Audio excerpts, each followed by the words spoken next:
Hello বন্ধুরা, welcome to momos mix and match. শুভ বিজয়া প্রথমেই সবাইকে জানাই। সামনে আসছে দিওয়ালি। আজ অনেকদিন পর আবার রেসিপি নিয়ে এসেছি আপনাদের কাছে। আজকের রেসিপি হচ্ছে আমার কটকটি বিস্কুট, যেটা সকলের কাছে প্রিয়, ছোট থেকে বড় সবার প্রিয়। তাই বানাতে শুরু করে দিই। আমি প্রথমে নিয়ে নিয়েছি এখানে কিছুটা ময়দা, যেটা মেজারিং কাপ অনুযায়ী আমার 2.5 কাপের মতন ময়দা নিয়েছি। এর মধ্যে দিয়ে দেবো আন্দাজ অনুযায়ী নুন। আমি কিছুটা নুন দিয়ে দিলাম। নুন দেওয়ার পর আমি এখানে কালো জিরে নেব, যেটা আমি হাতে ভালো করে ঘষে নিয়ে দেবো, তাহলে গন্ধটা ভালো আসবে। আর এই কটকটি বিস্কুট নানা জায়গায় নানা নামে খ্যাত, ইভেন বাংলাদেশেও একে মোনাক্কা বলে। তাই এইটা ছোট থেকে বড় সবারই ভালো লাগে চায়ের সাথে খেতে। আমরা কিছুটা দিয়ে দিলাম, বেশ কিছুটাই দিলাম একটু কালো জিরে, যেটা ভালো করে হাতে ঘষে নিয়ে দিচ্ছি। আর দিচ্ছি এখানে গুঁড়ো দুধের প্যাকেট নিয়েছি, দেখতেই পাচ্ছেন। গুঁড়ো দুধ এই বড় চামচে আমি 2 চামচ দিয়ে দিলাম। আর দেবো, যেহেতু এই মোনাক্কা বা কটকটি বিস্কুট যেটা একটু মিষ্টি ধাঁচের হয়, তাই আমি এর মধ্যে বড় চামচের 4 চামচের মতন চিনিও দিয়ে দিচ্ছি।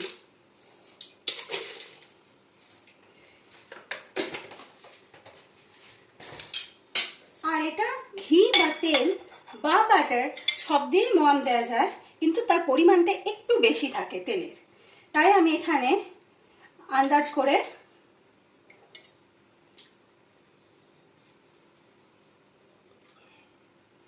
7 চামচের মতন তেল দিলাম। আপনাদের যদি ঘি দিয়ে করতে চান তা ঘি দিয়েও করতে পারেন। এবার ভালো করে সব শুদ্ধ আমরা মাখিয়ে নিই।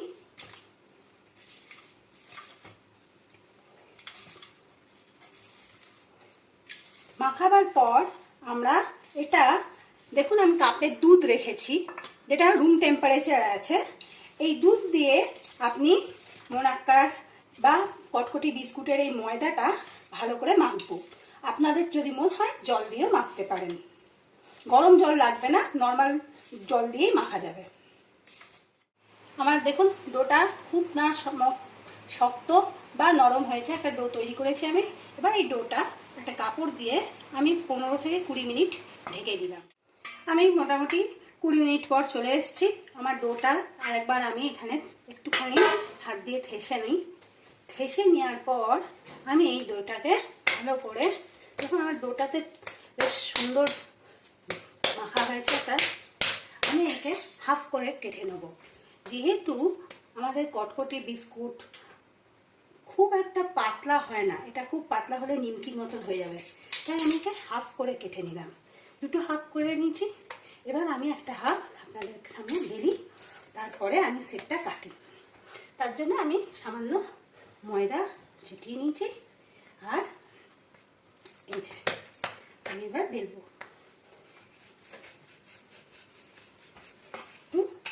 ঠিক থাকবে বেলাটা, খুব পাতলা হবে না।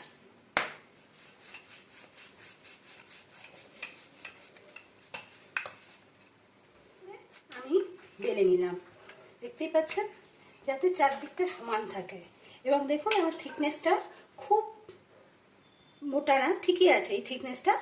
এই আমরা বেলে নেওয়ার পর এবার আপনার কাছে যদি পিৎজা কাটার থাকে পিৎজা কাটার দিয়েও কেটে নিতে পারেন, আর নাহলে আমার মতন ছুরি দিয়েও সেটটা কেটে নেব।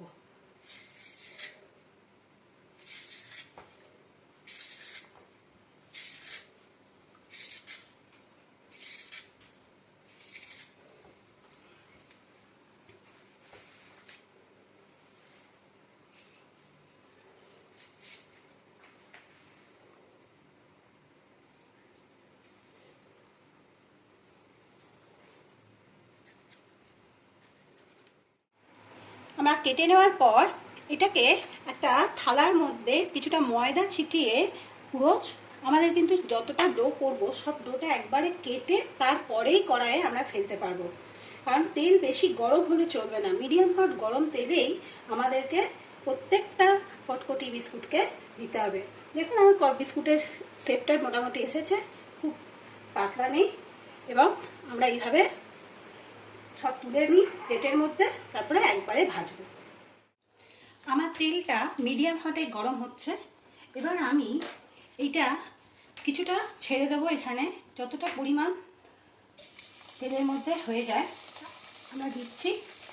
একটু ফাঁক ফাঁক রাখতে হবে, কেননা এগুলো একটু বড় হবে, ফুলবে, তাই আস্তে আস্তে আমি সব ছেড়ে দিচ্ছি যতটা পারি। প্রথমে এটা দিয়েই কিন্তু কড়াইয়ে আমাদের খুন্তি নাড়া যাবে না, খুন্তি নাড়লে পুরো ভেঙে যাবে। তাই একটু পরে যখন এই বাবলটা আমাদের একটু কমে আসবে, তখন আমরা খুন্তিটা আস্তে আস্তে নেড়ে একে উল্টে নেব।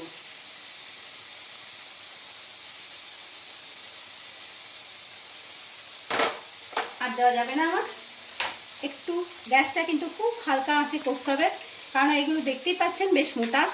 বেশি জোরে আঁচ দিলে ভেতরটা কাঁচা থেকে যাবে, উপরটা লাল হয়ে যাবে ঠিকই, কিন্তু ভেতরটা কাঁচা থেকে যাবে।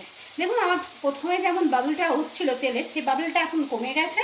এইবার আমি হালকা আঁচে এগুলোকে উল্টে দিই।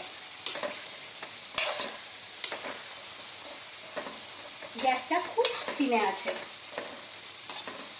অলরেডি ফুলতে লেগে গেছে আমার। এগুলো একটু লাল করে ভেজে নিয়ে আমরা তুলব।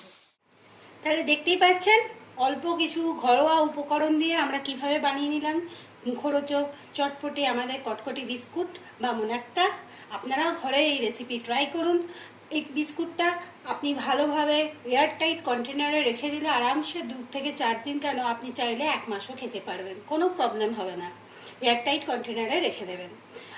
আর এই রেসিপিটা আপনারা সব সময় ফ্যামিলির সবার সাথে খেতে পারেন, all time purpose.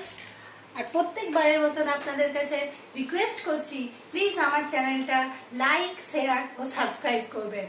Thank you আমার চ্যানেলটা দেখার জন্য, আমার এই ভিডিওটা দেখার জন্য আপনাদের কাছে অনেক ধন্যবাদ।